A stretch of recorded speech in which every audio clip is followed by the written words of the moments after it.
Hello students, आज हम भारतीय इतिहास के सिंधु घाटी की सभ्यता के बारे में कुछ जानकारी साझा करते हैं।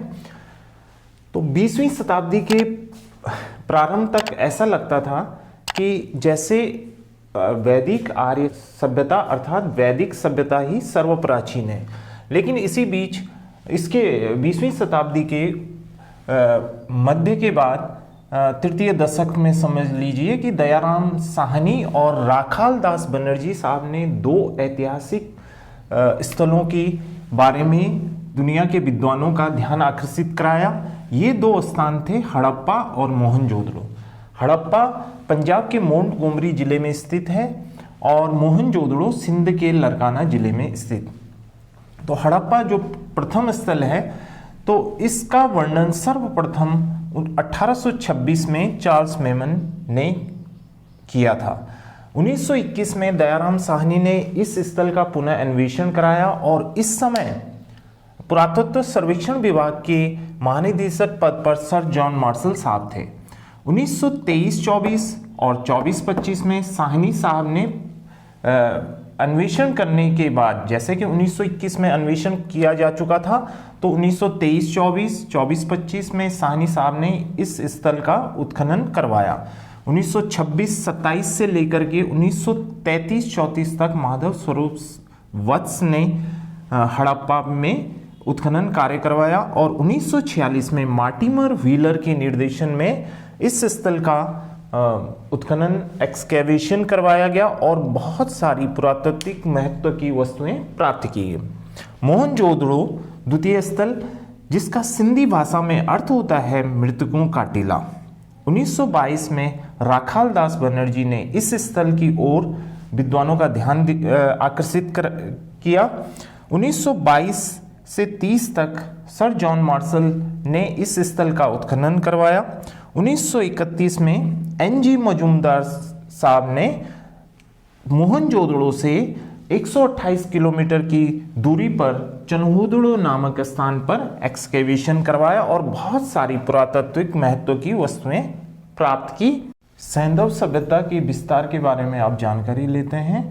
तो इसकी उत्तरी सीमा पाकिस्तान के पंजाब प्रांत में रहमान डेरी थी और दक्षिण में इसकी सीमा भोगत्रार गुजरात। इन दोनों स्थलों के बीच की दूरी 1400 किलोमीटर और इसके पूर्वी सीमा आलमगीरपुर मेरठ और पश्चिमी सीमा सुतकागेंडोर पाकिस्तान के मकरान में स्थित थी और पूर्वी और पश्चिमी सीमा के बीच की दूरी 1600 किलोमीटर है, अर्थात पूर्वी स्थान और पश्चिमी स्थान के बीच की दूरी 1600 किलोमीटर। अब हम अगर इस संपूर्ण सैंधव सभ्यता का विस्तार देखें तो 12,15,000 वर्ग किलोमीटर क्षेत्रफल में इसका विस्तार दिखाई पड़ता है। सैंधव सभ्यता इतनी विकसित और बृहद सभ्यता थी, तो इसकी उत्पत्ति के संबंध में उतने ही ज़्यादा विद्वानों के बीच मतभेद भी सामने आते हैं। कुछ विद्वान ऐसा मानते हैं कि सैंधव सभ्यता की उत्पत्ति मेसोपोटामिया की सुमेरियन सभ्यता से हुई है। इस पक्ष को या इस बात को मानने वाले जो मुख्य विद्वान हैं, सर जॉन मार्शल साहब, गार्डन चाइल्ड साहब और मार्टिमर व्हीलर, वो इस बात के समर्थक हैं कि सैंधव सभ्यता की उत्पत्ति मेसोपोटामिया की सुमेरियन सभ्यता से हुई है।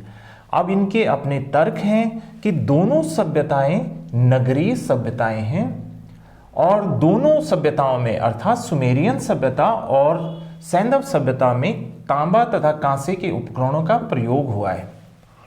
दोनों सभ्यताओं में कच्ची ईंट व पक्की ईंटों का प्रयोग हुआ है। दोनों सभ्यता के लोगों को लिपि का ज्ञान था।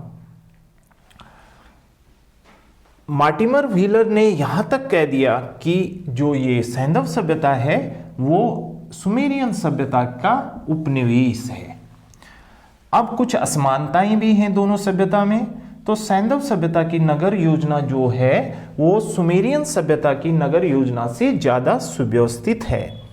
सुमेरियन लिपि में हमें 900 अक्षर दिखाई देते हैं, वहीं सैंधव लिपि में 400 अक्षर हैं।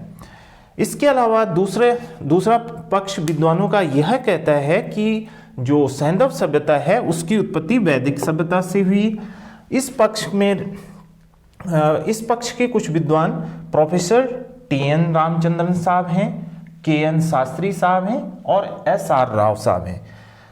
अब दोनों सभ्यताओं में काफी अंतर भी है।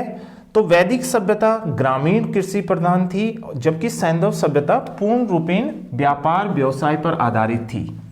यानी कि सैंधव सभ्यता व्यापार व्यवसाय प्रधान थी। सैंधव कांसा तथा पाषाण के उपकरणों का प्रयोग करते थे, यानी सैंधव सभ्यता के लोग कांसा एवं पाषाण के उपयोग करते थे। लोहे से ये लोग अपरिचित थे। सैंधव लोग लिंग पूजा करते थे, मूर्ति पूजा के समर्थक थे, जैसे माता देवी की मूर्ति की पूजा करते थे। वहीं आर्य अर्थात वैदिक सभ्यता के लोग मूर्ति पूजा के पक्षधर नहीं थे। आर्यों का प्रिय पशु अश्व था, जबकि सैंधव सभ्यता के लोग अश्व से अपरिचित थे, लेकिन ये व्याघ्र और हाथी से परिचित थे। धन्यवाद। आज के वीडियो में इतना ही।